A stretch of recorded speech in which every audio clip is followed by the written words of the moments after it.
States of America, and to the republic for which it stands, one nation, under God, indivisible, with liberty and justice for all. Amen. Amen and amen. God bless America. Okay. And this came from the Lions Club, and that's what they do. Everybody said it. Oh, no. Okay, Sharon, you can note that all board members are present, and we'll go ahead and open the special meeting. And that's what we can do, is look at this resolution first. Well, we can talk about the bids too. Yeah, we can talk about the bids, Right. however, yeah. Okay. I mean, So, this would but be why don't we easy. start? Oh, yeah, but then let's Yeah, do the because bid thing he next. might come in. Okay, right. He said, yeah. Okay, this is resolution 2015-12, which is a resolution to amend the funds and appropriations of the listed funds and appropriations below. And I added the general fund to it at $8,000, as was discussed at the last meeting, and corrected CCI to include the laptops and the printer. And the total will be $169,0829. Okay. Is there a motion to accept this resolution? What this does, oh, you missed the last meeting. What this does is, see, we appropriated money last year, and we're not going to use all of it that we appropriated. So we're going to reduce those appropriations so we can then ask the DOGF to let us use this money, this $160,000 next year, because we're not going to spend it this year. You know what I mean? Yeah, you were really not production. You were here, you guys will. Okay. Okay, is there a motion? I'll make a motion that we adopt the resolution 2015-12. Okay, is there a second? I'll second. Okay, all those in favor say aye. Aye. Opposed, same sign. Do you have another one? You can sign that one. Oh, yeah, you can sign it. Yeah, I might have one for my records. Yeah. Send that one back. Thank you. Okay. Yeah, we'll do this next. I'm going to pass out to each of you. Here, take one and send it over. Oh, okay.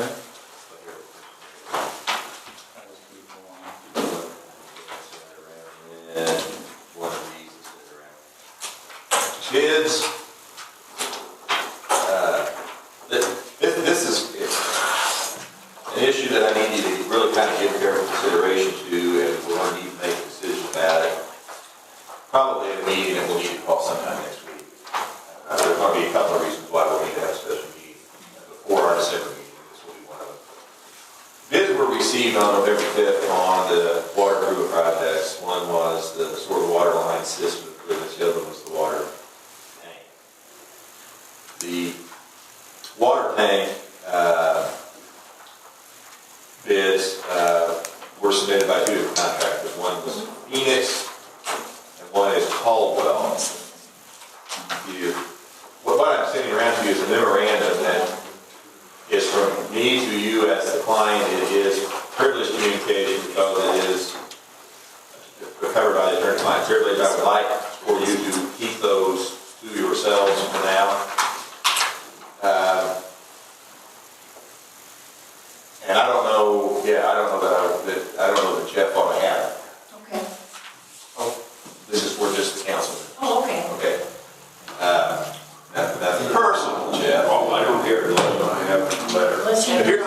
here's the thing, and the memo hopefully explains all this, but I want to first explain why in the world you have it.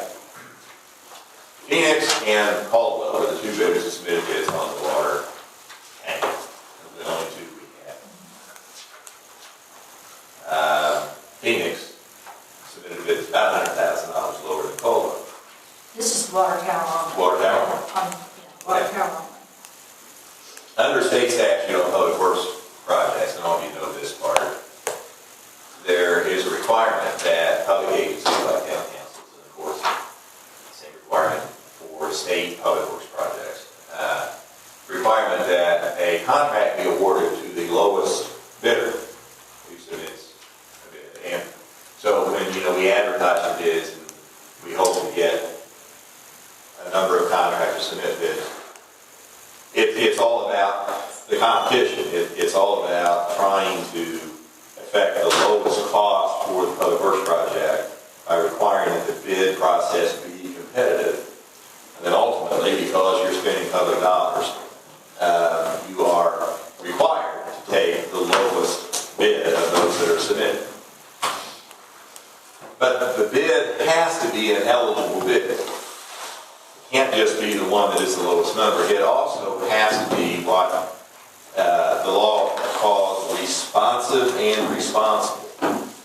So responsive generally means it has to have complied with the instructions to the bidders that were prepared in this case by our engineer Wessler, that are pretty lengthy and pretty specific about on what form it needs to be presented, all of the specifications of the project that it covers, what additional material needs to be submitted along with it, the date by which it needs to be submitted. There are State Board of Accounts forms. Form 96 is a standard bid submission form. Has to be submitted on that form, and along with that, information like a list of other jobs, the equipment that is available to perform the work, financial statements to prove that the contractor is capable. All of those kinds of requirements are included in the instructions, and a bidder who wants to submit a bid has to comply with it. I mean, it's not just that you submit a bid for a number, but you have to do it a certain way, and you have to include with it specified information. A bid that ultimately is deemed not to be responsive, that doesn't comply with those instructions, can't be considered. It's supposed to be rejected as non-responsive. So there are times when the bidder who submits the lowest number doesn't get the job because the bidder didn't submit the number the right way and didn't provide all the information that was supposed to be provided. There is a new state statute that was adopted in the last session of General Assembly last spring that has an effective date of June 30th of 2015. So it is brand new. It requires that all public works projects, all contractors awarded the public works contract have to adopt and enforce an employee drug testing program. Part of the requirement for public works projects for a long time, and certainly a requirement of any public funding, and certainly included among that would be SRF and OPA funding, that these grants and loans that we're getting include as a part of the conditions of those grants and loans a drug-free workplace policy. We're required to maintain a drug-free workplace policy, and before June 30, 2015, there was already legislation in place that required that any public works project be subject to a drug-free workplace policy. But what's changed, effective as of June 30th, is now a contractor doing public works has to actually have a program, a testing program, not just a policy that says its employees have to be free of the influence of drugs and alcohol in the workplace, but they have to actively test them during the term of the contract. And there are certain specifications of it. They have to test every employee once a year. They have to test 2% of the workforce once a month. They have to remove someone from the workforce for a specified period of time. If they test positive, they have to refer them to counseling and therapy if that happens. There's a whole laundry list of things that they have to do to comply with. So that's a condition of all public works contracts over $150,000, and it's now a condition of ours. But it became effective on July 1st. So what's happening on these public works projects that are coming soon, close to time after that, is nobody knows about it yet, or the contractors and the engineers both just haven't kind of geared up and gotten that in their standard specifications. The engineer, for example, Westler here, did not have this requirement in its standard specifications for public works projects. And the contractors who bid on the water tank had not implemented the new drug testing program yet. Westler, after it had already divided the bid, sent an addendum around to all the bidders who picked up bid packets to require them to submit the new drug testing program. It was sort of, oops, this should have been, well, not so should have been. We discovered that this the requirement is not in the specifications you already picked up. So we're saying out this addendum so you know about it. And if you submit a bid, you have to include this with your bid. Caldwell got that addendum, Phoenix got that addendum. So Westler did comply with what it was supposed to do. It just kind of it was just a later submission to the bidders. Phoenix, when it submitted its bid, did not submit a drug testing plan with their bid, which is what the specification said they were supposed to do. Caldwell submitted a drug testing plan, but it doesn't comply with the statute. Okay? So we have issues with regard to both bids. One is no plan was submitted at all. The other is a plan was submitted, but it doesn't meet the requirements of the statute. So the issue that you're going to have to decide is, what does that mean? Does that mean that their bids are not responsive because that condition wasn't met? Or are there ways to waive that event of non-compliance that would allow you to consider their bids to be responsive anyway? And what I have provided to you in this memorandum is the research and a discussion of the issue with reference to some Indiana Court of Appeals cases that have decided this issue before on facts that are similar but not exactly the same as this. And there are standards that have evolved under Indiana case law that help to define what responsive is. There certainly are exceptions. There are times when a bidder who doesn't comply strictly with the bid instructions is still deemed to be responsive because it's not material. You know, they forgot to sign the bid. They made a clerical error and forgot to carry the zero or something. They put a decimal point or a comma in the wrong place. They submitted it on a little bit different form than what they were supposed to, but the bid was close enough to what was supposed to have been submitted that it didn't cause really any harm. It didn't give them any advantage over anybody else. And in cases where town councils, now you have considered those kinds of issues, they have sometimes decided, well, yes, you didn't strictly comply. There's something that's not exactly right with your bid, but it isn't a big enough deal that you derive any advantage by not having complied. And that's sort of what you look for. If it's sort of a no harm, no foul kind of assessment, then the case law allows you to determine that, well, it's okay. That we can waive that requirement because it by its nature didn't cause one bidder to get an advantage over the other. And we're going to deem that to be all right, we're going to deem it to be responsive, and we're going to treat it like a bid that is eligible for an award of the contract. You're going to have to decide that. And so what I want to do is do this in kind of a two-step process. One would be, at some point, in the next week or so, because we're going to need to meet anyway, and I will explain that with Steve, we'll be able to vote here.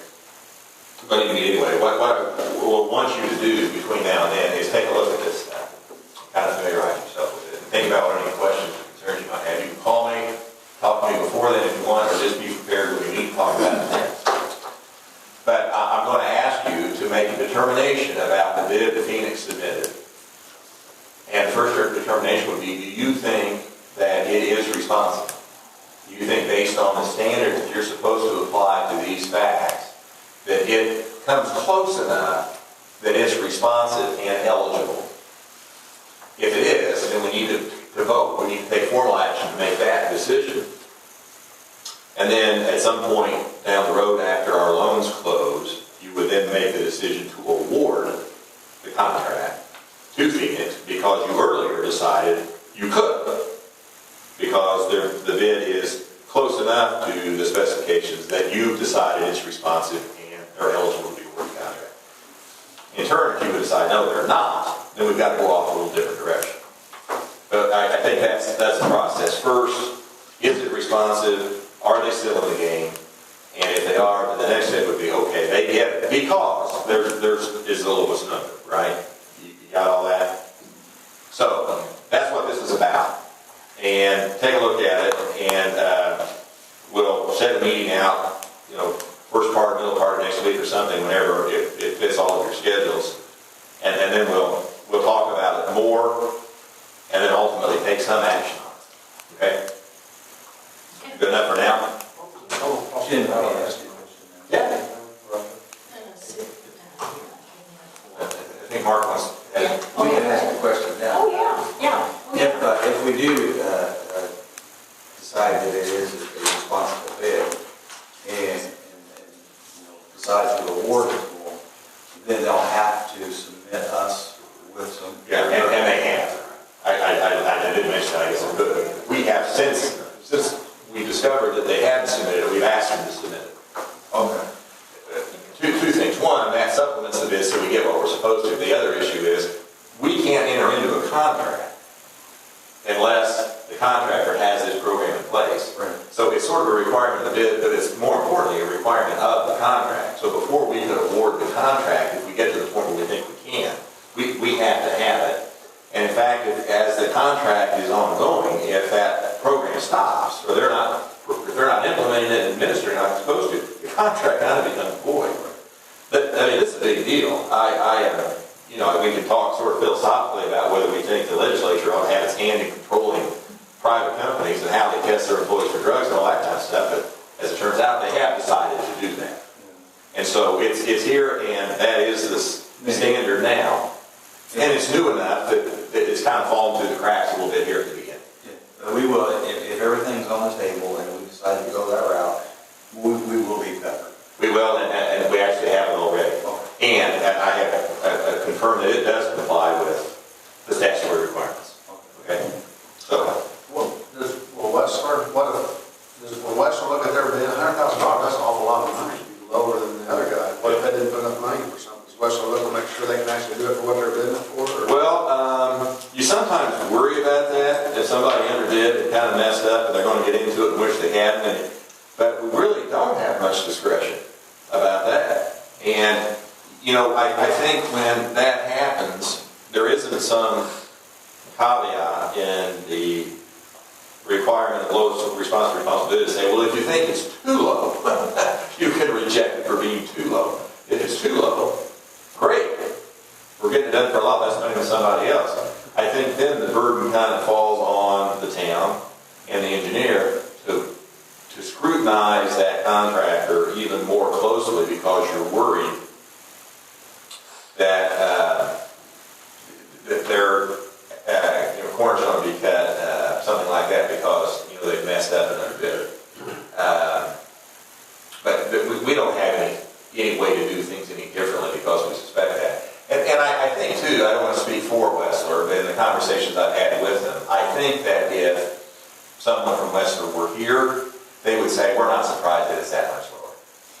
Yeah. The low bid, they're out of Avon, and they actually came, looked at the site, walked around and everything. The other bidder is from Cincinnati, and they've never been here.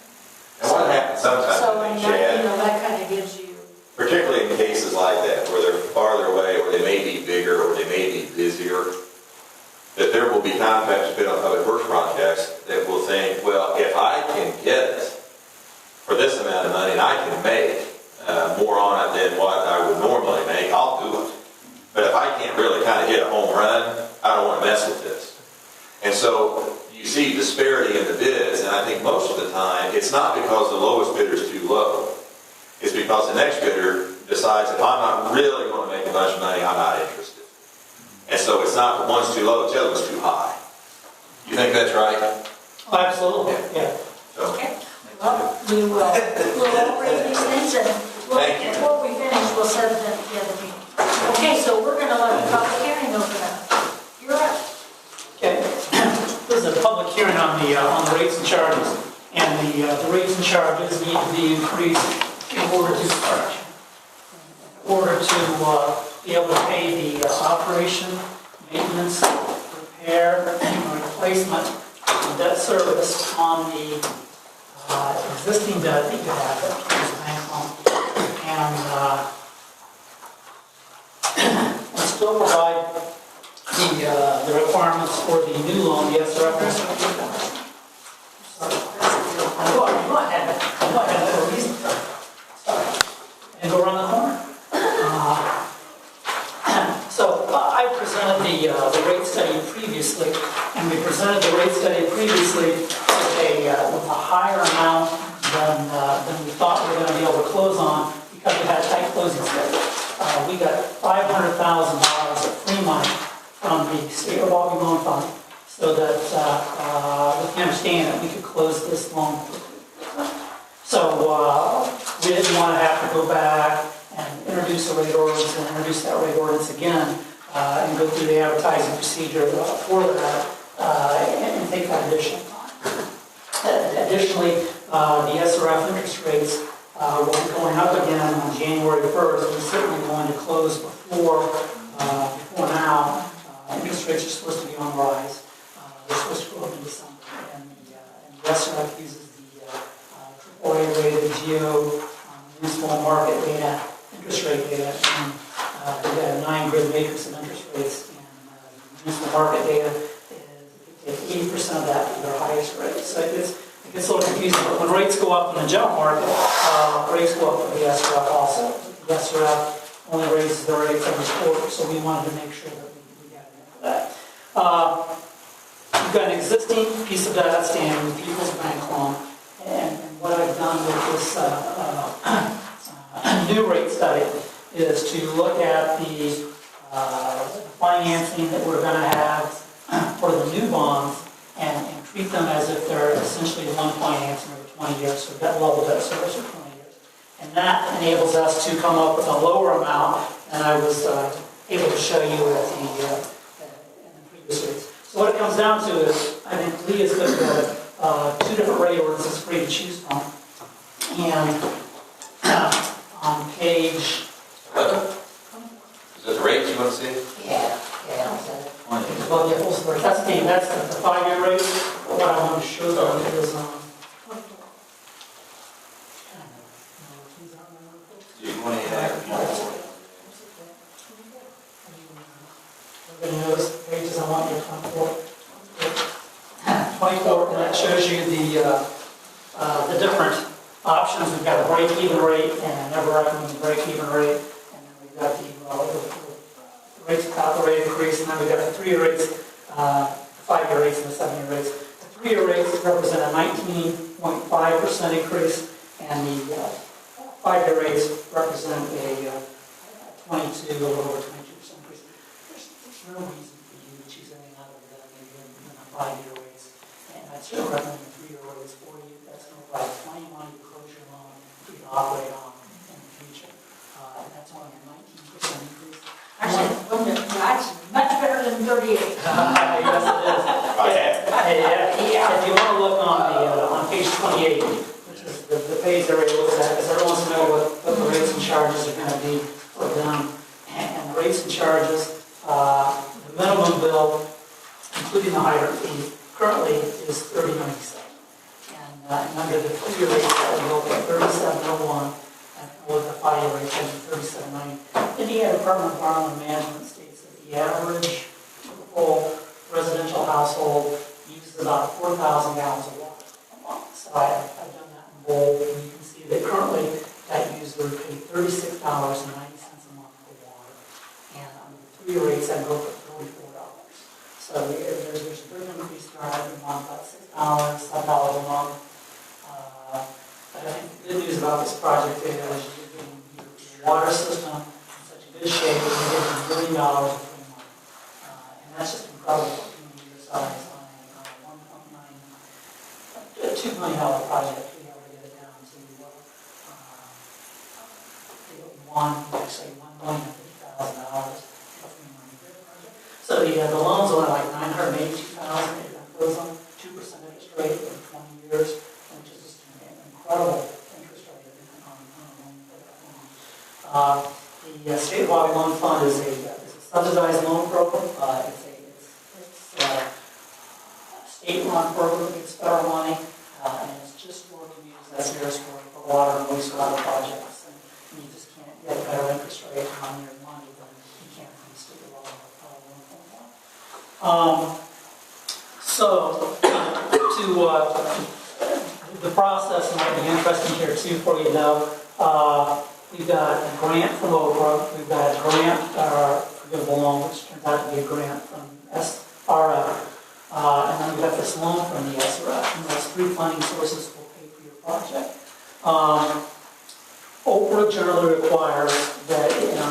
program administrator, so when I say generally, Okra generally requires that you close on your other financing prior to closing your Okra loan. So we would close on the SRF loan, we would close on then the Okra loan, and then we would be able to accept your construction bids and then start the construction of the project. Now, say that again, we close on the SRF loan, Yes. and then we close on the SRF grant. It'll happen at the same time. At the same time, At the same time, the SRF grant and the SRF loan we close at the same time as part of one. And we close on Okra, and then we award bids to. Any more bids. Okay. The only thing that may happen that's different from what I've shown you here is you've got that people's bank loan. And it's an unusual type of loan for the SRF to look at. It's not the traditional thing that if they see when you see a loan for a community. And because of that, and because it's such a small amount, and it's paid off, I think, on January 1st, September 2018. And not much longer on that, and a small amount, it's about $70,000 or $80,000, whereas your state revolving loan fund loan is about $980,000. They may ask you to refinance that loan with them to make it look more like a traditional loan, so you really don't have what they call a tail wagging the dog, the small loan setting the parameters for the large loan. We won't know that until we submit our materials to the SRF. I can't submit our materials really to the SRF until one, you pass your bond ordinance, which authorizes the bond issue, which you're, I think, scheduled to do tonight, and two, either introduce or adopt a rate ordinance, which you could do either of those, as I understand it, from your attorney tonight. You'd have to explain that to you further. My plan is to file your due diligence, which looks like this. This is in near final form with the SRF no later than Monday, and maybe as soon as tomorrow, and that would start your process moving into everything would happen very quickly after that. But the only thing that might change is whether they ask us to allow them to refinance that people's loan. And we have, Sharon has gone ahead and talked to Peoples, and they have a payoff amount for December 1st, so we know what that amount approximately would be if we're going to pay it off on December 1st. And of course, we can change it, and the amount will change also. So things are in place, things are moving forward, things that have to happen, and correct me if I'm wrong, is you have to adopt your bond ordinance, you have to start the process of adopting your rate ordinance or adopt your rate ordinance, and then you have to authorize me to go ahead and file the due diligence with the state revolving loan fund, and then everything goes into the state revolving loan fund's court to close their loan with you. After that loan and grant are closed, then you can proceed with closing the local grant and then awarding the construction bids. On the state revolving loan fund, they generally require 30 days to review the due diligence. I've never known them to take that long before. They would certainly get back to us in about the first week or so and let us know any comments they have. We'll be talking with our bond counsel that drafted our bond ordinance to get the final documents together. It's when the SRF is ready to close your loan, they will give you 2 dates. And one will be for what's called a pre-closing and one will be for a closing. And the only difference between the pre-closing and the closing is that the pre-closing is the tentative event for your clerk treasurer is required to be there, town representatives are invited to be there, your attorney can be there if he wants to be there, your bond counsel will be there, and the state revolving loan fund will be there. And they'll talk to you about the loan, they'll go through the documents, and then within 7 to 10 days later, they'll structure the actual closing. And the only reason you've got a pre-closing and a closing is because there'll be a table full of documents that will all be set up for the closing date. And you don't want to have to go back and change all those dates if it takes longer to close. So they have 7 days to cure any problems they can identify at the pre-closing before the loan closes. The other thing that is a requirement for the state revolving loan fund is that you have to have an initial disbursement request to start the loan at the date of closing. And I'll prepare for you those initial disbursement requests. Your authorized signature will sign those. Those are due prior to the pre-closing to the SRF so they can process those for payment on the closing date. There's a certain amount that has to be, it's either $50,000 or I think it's 15% of the loan amount, whichever is lower, to be able to get the loan moving. And what else would there be? that's pretty much it. Once we file the due diligence, everything's in the state revolving loan funds arena, and they will move forward very quickly to try to close the loan. They don't like to close loans between December 15th and December 30th. So certainly things should happen before that. So what's your gut feeling if you file your due diligence on Monday and we go ahead and get our rate, we do the bond tonight, we do our rate probably Monday, Tuesday, somewhere, and then we'll get in another second reading because it needs to, I think it needs 2 readings. Anyway, or it does need 2 readings, but I think it needs to be separated. You know, we need to figure out. What's your gut feeling on when that would close? I mean, you think it would close? You think it would close before the 15th? But you think Yeah, it would close? I would say it would close in the first 2 weeks of December. Yeah, just because, and I'd say sooner than that, but we're going into the Thanksgiving holiday too, and that's time that no one really does very much on. So I would say certainly, I would estimate that it happened somewhere in the first 2 weeks from December 1st to December 15th. Probably in the first week of December. And then we move forward. I'll be producing a transfer schedule that your clerk treasurer will see, and that will specify the amounts that she has to transfer. The SRS is what's called a draw bond, which means that the money doesn't come into you to put into a bank account. Since it's federal money, they have to make sure that it's being used for federal purposes. It all goes up to the federal government. So we'll issue disbursement requests to them. And so the process will be that your contractor will send you in a monthly bill, and your engineers will review that and recommend that it be paid. They'll come in and have you authorize payment for that, a SRF disbursement request, and probably an over disbursement request will be created at the same time. Then your authorized signature will sign those, and they'll be sent to the relevant agencies, and then they'll pay the contractor directly. And that's how that works. You will, it's required to make monthly payments to the SRF's trustee bank on your loan, and those amounts will go to the Bank of New York Mellon. I'll have a transfer schedule on what those amounts are each year, and what date they have to go in, and what the addresses they have to be sent to. So it's all going to be a process after we close, and it's going to be very easy to move forward in that process. Sure, there are lots of questions as we go forward. I can't think of anything else that would be very interesting to you at this point, other than this is a public hearing to answer any questions on the rates and charges. I'm recommending it would be the 3-year rates at about a 19% increase, and it's about a $6 or $7 increase for the average person in Morgantown. I'm here to answer any questions. Questions? Question. Questions? On the situation you're talking about on the loan at People's Bank, I mean, we are in a position where that will be handled and it will not create a problem for us.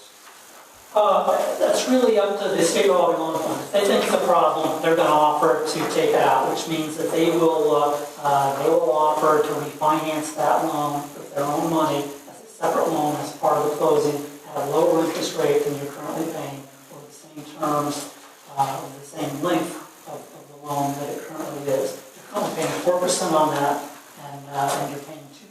You'll be paying 2% in your SRF loan. They'll probably give us an offer if they want to take it out somewhere around 2%. So you'll save money. We definitely want to do that. Well, yeah, it'll probably be a condition of closing the loan, so you definitely want to do that. But certainly, and again, I don't want to speak for your attorney, but as I understand, there are only 2 ways you can refund a municipality refund a loan in Indiana. One is to affect the savings, which means you have to show your saving money to do it, and the other is remove a burdensome or restricted covenant. And there may be terms in that loan that make the SRF decide that it's burdensome or restricted. But I've never seen them make an offer to do this at an interest rate that is equal to or greater than the interest rate that you're paying on the loan. They're going to give you a better offer on the interest rate to do it. Well, we win. You wouldn't. No, we will. So this rate, or this rate increase, you have, would be effective with the January billing. So it would be the January 25th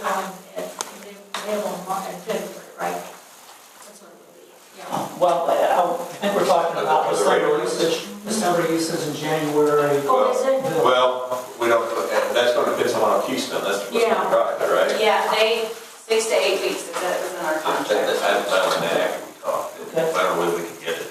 Software been fast enough, but, Yeah. so I've got it set up now for the January billing cycle. Is that right? Well, I print before January 1st. I print at the end of December, and they go out December 31st, whatever Okay. the last day is. Well, Keystone said if I got it to them first thing tomorrow morning, if you guys passed it, she was confident that it could be the January, the bills we The print end in of January? January. The bills we print in January. Yeah, January. Yeah, so At the it end would of be the end of January. January. Why Yeah, in the world would it take so long? they said it was in our contract. That What was? That- But they anytime had that we- that long? That, yeah, anytime that we want to rate, we have to allow them 6 to 8 weeks. That's not. I think they allowed. It's why in the world can't they I do know. fast? I think, the lady I talked to said she's pretty confident she could do it. And I could use it at the end of December, but she can't. What's your billing cycle? When do you read meters? We read meters the 19th or the 20th. 19th or the 20th? Okay. Yeah, Okay. and it goes back from the previous month, Sure. kind of a month. Sure, the 19th or 19th essentially. Yeah. So you'd be talking about January 19th to, December 19th to January 19th to send bills out on January 25th, or to be paid in February. Yes. Is that doable with SRF? Will that be doable? Well, sure, that'll work with them. That'll work with them. I just need to make sure that the way that Lee's crafted the rate ordinance specifies that that's what we're doing. Because, as Lee will tell you, the difficulty is that when you pass a rate ordinance, the rates are effective on and after the date you adopt it. And since that's not on a meter date, then what you'd have is a situation where you'd have to prorate the bills. And again, as I understand it, it's illegal for your clerk treasurer to bill at any rate it's not on your rate ordinance. So prorating is a nightmare. So you don't want to do that. So you want to state in your rate ordinance when the rates go into effect, so you don't have to prorate. And that's the way that Lee's going to craft it. So he needs to know when your billing cycle is to make sure that he's comfortable with what the rate ordinance is. Okay. Questions for Steve? Public comment for Steve?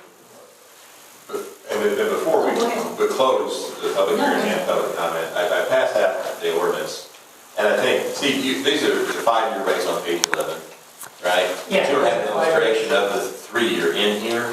Not in there. Okay, so what I need you to look at, these are Steve's rates, but you'll see them on, I don't know, the second or third page of the ordinance I just handed out, 2015-9. No lower than the 5-year rates. They are. So what I'd like you to do, and I want to make sure we have this kind of as part of our public hearing, is turn to page 11 of Steve's amended study, revised study that he passed out tonight.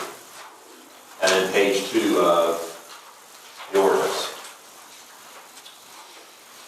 And you'll see at the top of page 11, Steve's report, where we have metered rates, and we've got the first 2,500, the next 2,500, 5,000, all that. You see that schedule. We've got present rates, then proposed rates.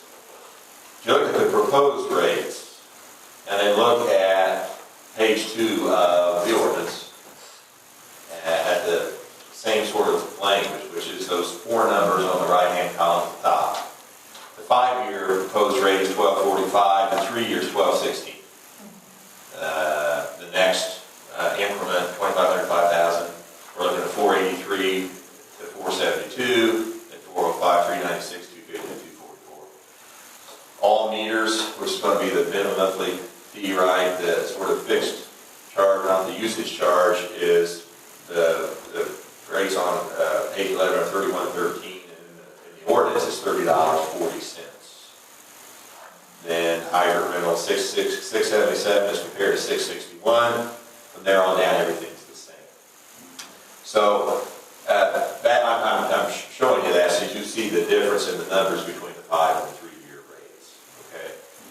Now, what's most important is what Steve pointed out before on page 24, 28, where that was. But what everybody really wants to know is what's their bill. And in that, I think the 3-year rates are. Did you have those. Yes, they're- And you've gone over those already, and so you see really how much the bill is. And we all know that if you, in order to adjust that across from present rates, whether we look at it in the form of rates per gallons of usage in minimum bill, or what 4,000 gallons per month times those rates actually results in, we know that the rate is increased by about 19%. That's what we're talking about. We're talking about a percentage increase of about 19%. So the ordinance is the 3-year rates. Okay? Now, I also have an ordinance of 5-year rates. But based on the conversation, the questions being asked, and the comments being made, I passed out the 3-year rate because I guess I anticipate that's what you're going to want to do. But if you're wanting to adopt 5-year rates, we have that queued up ready to go too. Now, having said that and gotten that out here for anyone from the public who's interested, I think now would be the right time to ask for questions or comments from the public. Okay. Then we can close the public hearing and decide what the council wants to do. So are there any public comments regarding the rate increases? I have a question. Are those numbers pre-tax? Yes. Okay, I thought so, because that's what confused me, because when I was looking at it, 3275 is with tax right now as a minimum. And that's when you said that 30, it must be a last time. Yeah. Okay, I wanted to make sure. The tax isn't something that the town receives, it's something that they collect for the benefit of the state and everything on. And I think, Keystone Road, yes, they have the ability to produce a monthly billing chart that would show you at each consumption level what the bills are, and they don't do that, I can do that for you too, because sometimes that's going to happen. That'll show you the bill from the rates, and then it'll show you the amount of tax, and then show you the amount of penalty or late charge going on, and then the total bill for water, and then they'll do the same thing for sewer and stuff. But you're right, that is the amount prior to state sales. Okay, I just wanted to ask, because I know that's one thing. If we pass something, people are going to say, well, my bill's more than that. That's not what you said. And I just want to make sure that I told them correctly. Okay. Yeah, you don't have any control over that. I know, but that's exactly what they're going to say. Well, you said my bill was going to be $60, $63.75. You lied to me. The interesting point is, the sales tax is only for your water bill, not for your sewer bill, which is why we set it this way. We can't roll it in and then have it. Thank you. Okay, if there's no other public comment or discussion, we'll go back to our public meeting. Close the public hearing. Close the public hearing. Okay. Go back to our special meeting. So I've distributed to you ordinance 2015-9. It is an ordinance amending the schedule of rates and charges of the town of Morgantown utility. It sets out in the recital paragraphs that the town council is the governing board of the town's water utility, that the statutory sort of require not only what you're authorized to do, but what you're supposed to do is set rates and charges and produce revenue that is adequate to pay all of these sort of line item expenses that are identified here. So, you have listened to Steve, you considered his rate study and the needs of the water utility, and have determined, or are determining, that there needs to be an increase, right? That the current rates aren't good enough, aren't high enough. And so, we've held a public hearing, which is one of the statutory prerequisites to a rate increase. That public hearing was held tonight. It's been closed, and now you are at a point in the process where you can set rates at a higher amount in your discretion of whatever you think they ought to be. This ordinance sets them at the 3-year rates that we just went over compared to the 5-year rates. I passed this out because I anticipate that's where you're headed, but you don't have to. And you don't be persuaded by the fact that this is what I handed to you. Ultimately, you've got to make a decision on what you want it to be. But I guess we'll use this as the backdrop for the discussion on what you want the rates to be set at as we go forward. Well, and it was Steve's recommendation. It is, right. So we would be adopting an ordinance tonight on first reading. Yes. And we will have a second reading. Yeah, and let's talk about that for a minute too. When I was talking about the other thing, I talked about having to have another special meeting. That's what we decided. The ordinance has to be read and adopted twice. We are on a bit of a short timetable here because we need to get this done to get it Keystone going, because they have 6 to 8 weeks to make what I'm sure is about a 45-minute worth of software revision. And to let Steve move forward with the pre-closing and closing with SRF. So we want to get this done.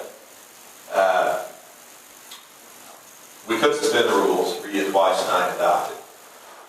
I'm going to encourage you not to do that, because this is something that affects everybody in town. It is getting in their pockets. It is something that is supposed to be particularly public and open, and we're doing that. What I don't want to have happen, because we have done everything like we're supposed to, and we've advertised the public hearing, we've held the public hearing, we've sent letters to customers who are not within the town limits. We've done just everything like we're supposed to do. We've had a good rate study done. We've had a good explanation of it. And people are going to get an increase in the bills. They're going to call back, they're going to be upset, they're going to ask me, you lied to me, she probably did. But what I don't want to have in a case like this, what I don't want to have in a case like this is anyone to be able to say, well, you guys slipped this through. That you were supposed to read it twice, and you had one meeting, and you had it on, and it wasn't your regular meeting night, and you called this meeting, and you did this where nobody could find out about it, and we're not. We really aren't. We're doing it just like we're supposed to. So I don't want to do anything, having gone through all the trouble to do it just right, to give someone some opportunity to criticize all of you for having adopted it in one meeting, which, you know, arguably, if someone's not here at the public hearing, they don't care. When they get the bill, they're going to care.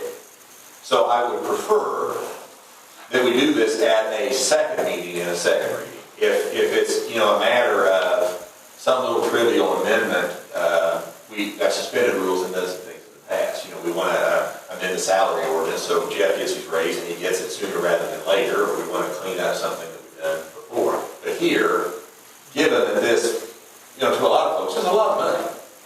You know, we're looking at the average user rounded up to about $100 a year or something. And I think we ought to do this just like it's contemplated in 2 steps and 2 meetings. So that's the reason we need to meet next week. And we'll use that opportunity when we meet next week to take care of this other thing too. So do what you think you want to do with this ordinance, and then talk about when you want to set a special meeting. We could do it as early as Monday. We have to have 48 hours notice. We can't count the weekend, so if we want to meet Monday evening, I have to have a notice to the paper by whatever time tomorrow evening you're going to meet on Monday. No, we can't do that. It'll have to be Tuesday. Happy Tuesday. That's right. Okay, so just so I remember, for us to discuss it, we need to have that motion. Yeah, good. Is there a motion to adopt ordinance 2015-9, 3-year rate increase? I make a motion to adopt ordinance number 2015-9. Is there a second? Okay, now we'll discuss it. Okay, discussion. Okay, on the, as far as the rate increase, to make the necessary improvements in our water quality, if we don't make the necessary rate increase, we're going to run out of money, right? You're not going to be able to service the debt. Yeah. Well, SRF won't let us have our. Well, they won't. They won't close the Or loan. there is They no won't law. close the loan. There's no law. But the reason they won't is because they won't be able to service our debt. And the other part too, in addition to this debt that's coming in, what Steve always does, and the utilities that rely on him are well served by it. It really is this replacement schedule that's in place, and the anticipated costs and increases in costs of operation and maintenance. And the rates that we have already in place contemplated all of that too. So had we not had this improvement project and the debt and all, they presumably would have carried us through.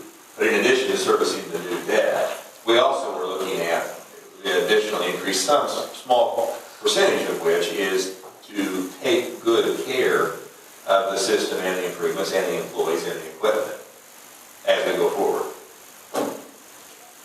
Yeah, we can't get this far down the road toward getting these projects done and have this money sort of sitting here and gets basket ready for us to just reach in and take it, and then not adopt a rate ordinance that allows us to do that.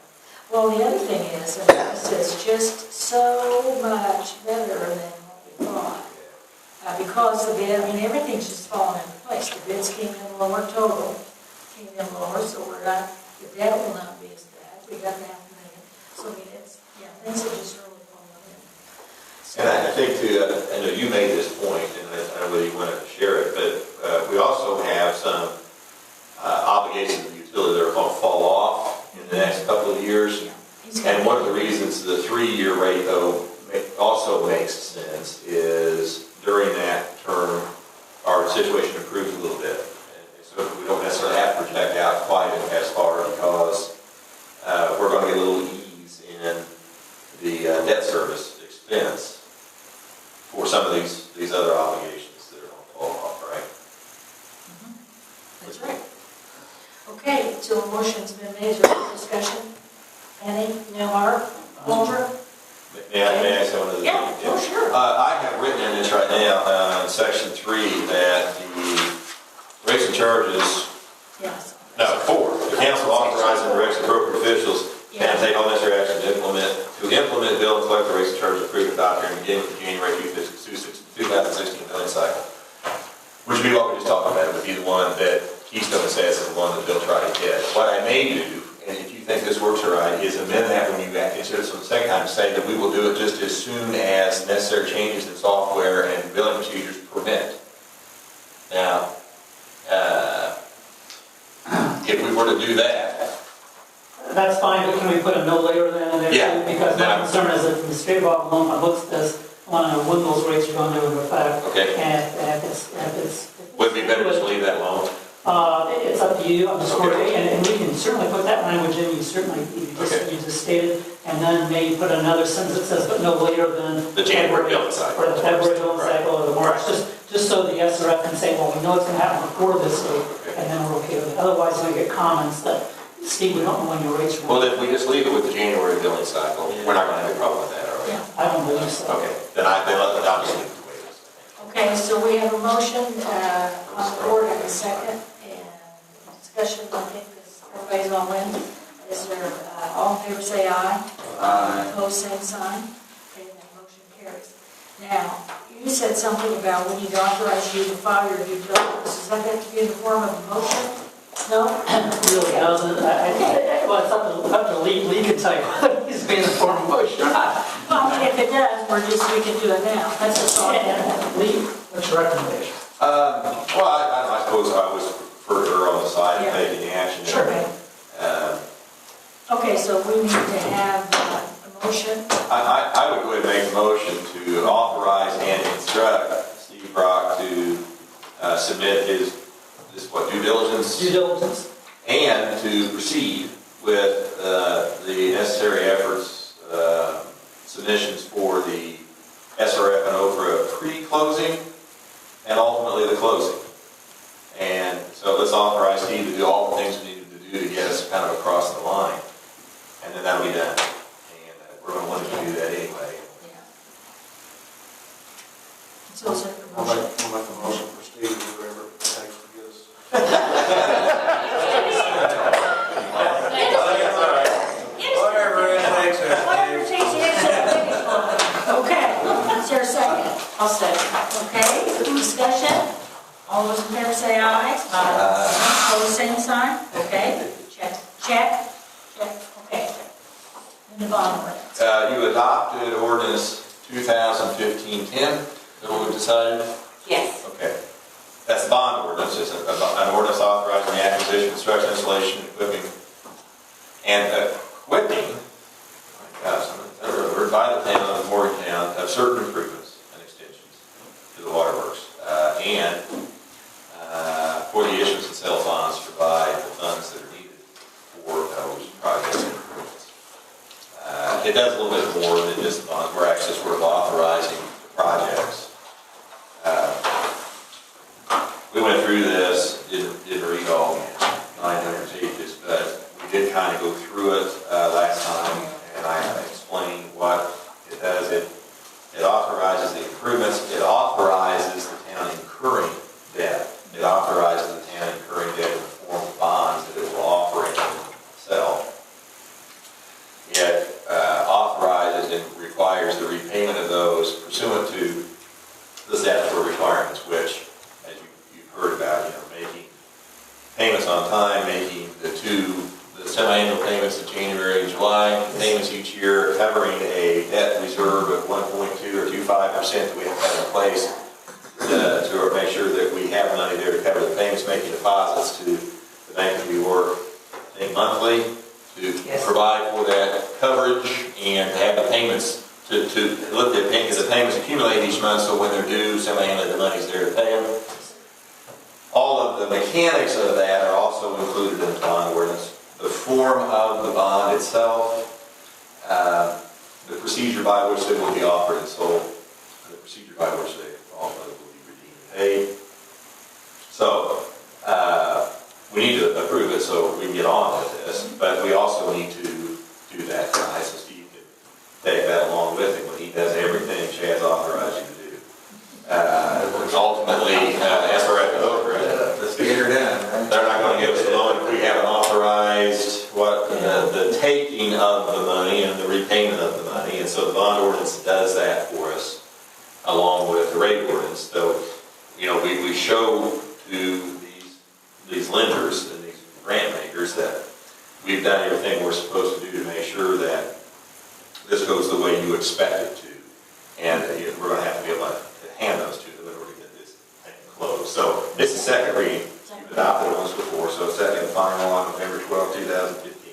Is there a motion to accept the ordinance on second reading? That's all right. Okay, is there a second?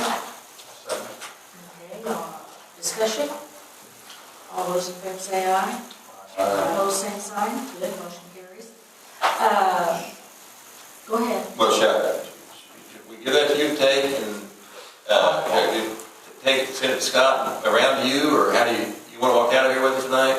That'd be fine. If I walk out of here with it tonight, I'll send a copy to Scott. Okay. Well, Sharon will need an original for our ordinance, but I think I have two of them.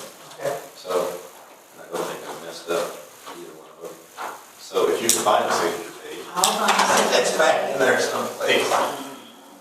Okay, now do you have anything else? No. I have one other thing I want to tell you guys, that today, Steve was telling me, he said, talked about, well, about the new building, blah, blah, blah, and about the stormwater grant, and when we had our bid opening the other day, those are all in. And I received notice today that they'll be awarded, rather than December 15th, they're going to be awarded December 1st. So we'll know about that on the 1st. But our chances on getting that look really, really, really good. And we have to have this match. And so Steve told me today that SRF has a special small loan program that for anything under $250,000, and it's at the 2.5%, whatever that is. It'd be the lowest interest rate, and it would be 2% fee.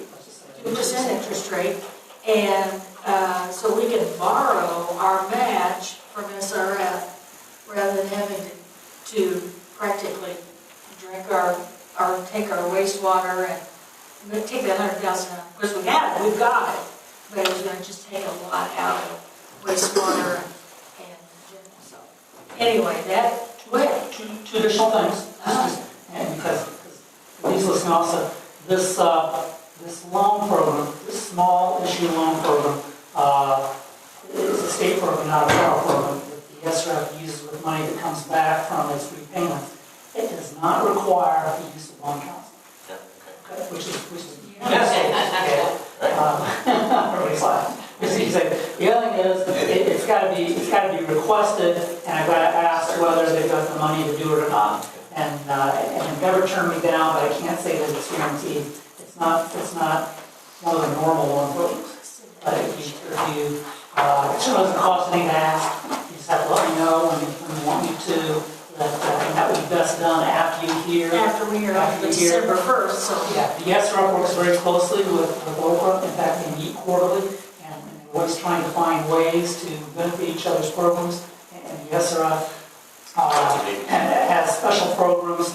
special consideration they allow for Old Grove recipients. So it would benefit us with the SRS. They knew that we had local grant, and they tried to help us out.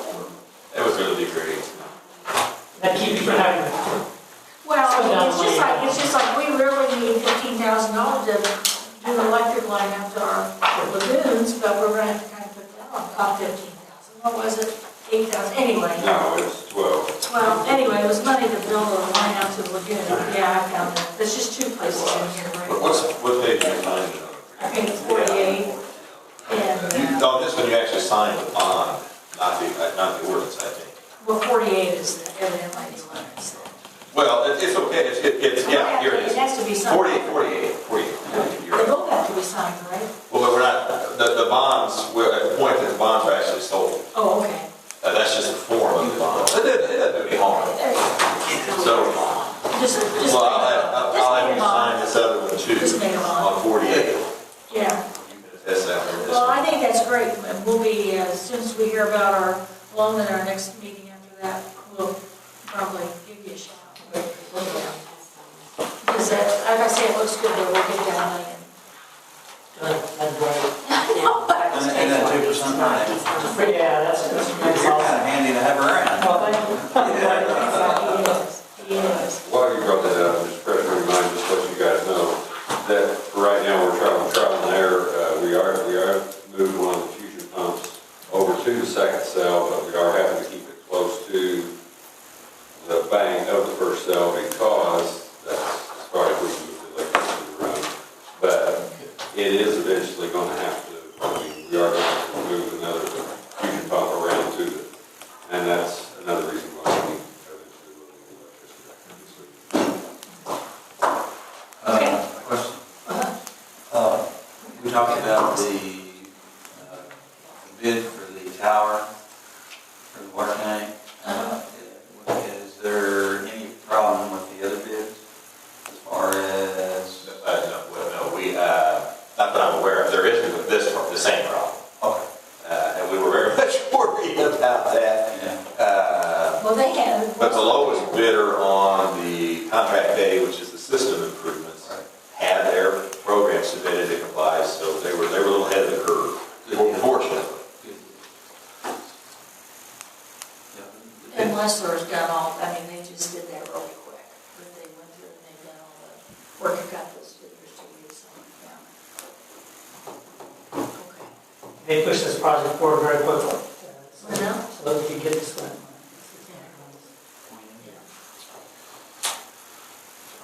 Okay, do you have anything else? Marvin's got something for us to Yes. I have a potential reserve candidate that I want you all to meet, that will be approved tonight. I'll let him stand up and introduce himself and tell him a little bit about yourself and your experience. This is Phil Wallace. Good evening. I want to thank the council for taking time to talk to me. I retired January 1st, 2012 from the United States Army after almost 24 years of service. During that time, I had 4 combat deployments, spent roughly 12 years as a military police officer / criminal investigation division special agent. Worked on, as CID, worked on some pretty high profile cases. The Fort Hood shooting 6 years ago, worked on the initial investigations for that. In 1991, while I was stationed at Fort Benning, at that particular time, it was tough for a young man who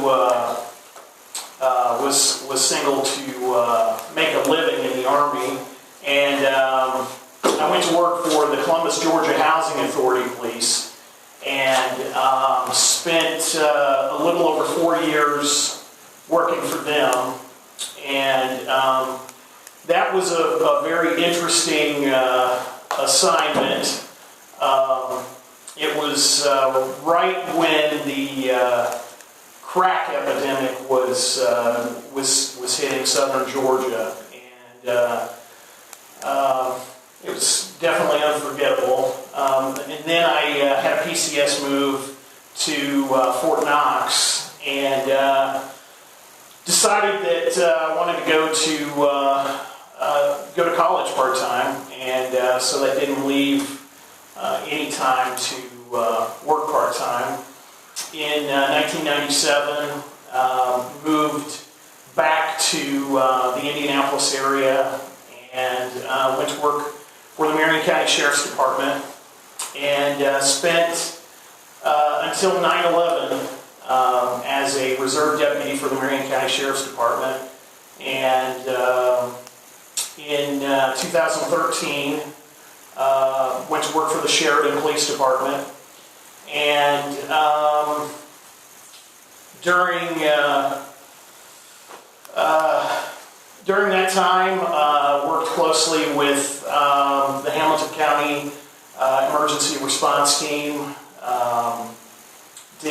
Worked with basically all the agencies in Hamilton County, as well as Indianapolis Metropolitan Police Department. That's pretty much it. Question, what, at Sheridan, what was your role there? I was a reserve police officer, and I had the opportunity to go to the academy. They were going to send me, and I enjoy being retired. I enjoy being able to play golf 5 times a week if I want to. This past football season, I was a varsity football assistant at Brownsburg High School, and really enjoyed that. So you've already been to the police academy? Not the Indiana Academy. Oh. I went through the Georgia Bureau of Law Enforcement, the GBI Academy. It is not accepted in Indiana because of the time that I took it. So it's a comparable academy. The ILEA gives very few waivers to out-of-state graduates. They're just very, very particular on how they do the waivers. So.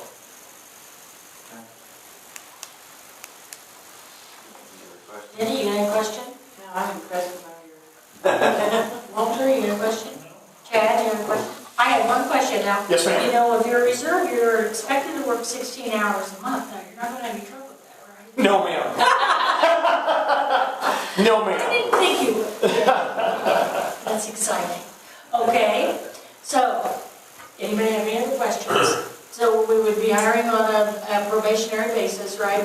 Until you finish your whatever you do. Okay. So do we have a motion to hire on the probationary basis? Okay, is there a second? I said, Okay. Discussion? All those in favor say aye. Aye. Opposed, same sign. Hey, congratulations. Yeah. Thank you. Glad to have you. We'll see you tomorrow morning.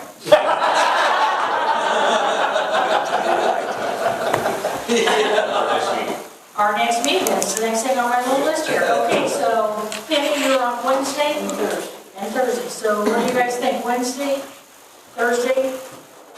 Walter? Mark? When? Well, Monday. Can't make it Wednesday, we need to do this pretty quick, right? I think that'd be better. How's Wednesday? Oh, Wednesday.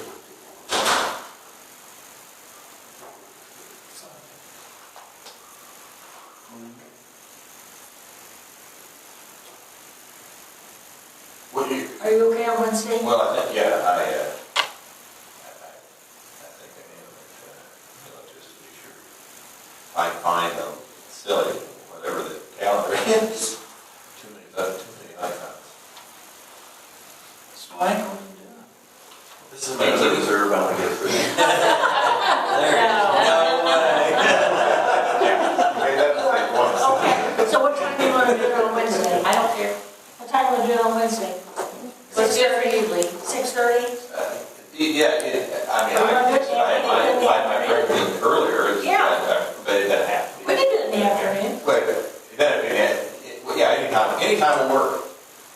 It'd be 5 before I get here. It's 5 for you get home?